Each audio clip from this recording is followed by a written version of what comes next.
जत तालुक्यात करजगी या गावामध्ये एका अल्पवयीन मुलीवर अत्याचार करून तिचा खून केल्याचं दिसून आलं आहे।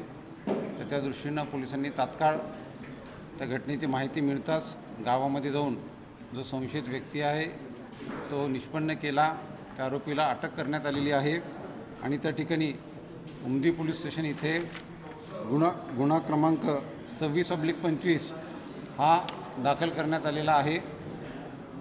पीडित मुलगी आणि आरोपी हे दोघेही एकाच गावात राहणारे शेजारी आहेत आणि या घटनेचं गांभीर्य बघून तात्काळ आम्ही स्वतः त्याचबरोबर अप्पर पोलीस अधीक्षक, उपविभागीय पोलीस अधिकारी हे सर्व घटनास्थळावर गेले आणि तपास त्या ठिकाणी सुरू करण्यात आलेला आहे। आम्ही गावातही सर्व स्थानिक नागरिकांची, प्रतिष्ठित आणि जबाबदार लोकांची बैठकही घेतली।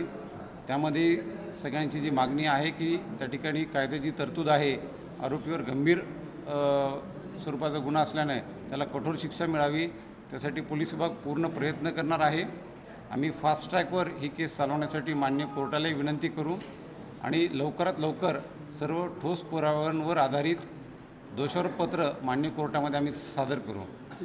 या ठिकाणी माझं सर्व नागरिकांना आपल्या माध्यमातून आव्हान असेल की कोणत्याही स्वरूपात पीडित मुलीचं नाव असेल, ओळख असेल, हे आपण बाहेर येऊ देऊ नये, प्रसारमाध्यमांमधून ते पाठवू नये। अल्पवयीन मुलगी आहे त्या दृष्टिकोनातून आपण ती सर्व काळजी जबाबदारीने घ्यावी आणि नागरिकांनाही माझ्या या सूचना असतील की आपण असं कोणतेही कृत्य आपल्या हातून होणार नाही याची दक्षता घ्यायची आहे।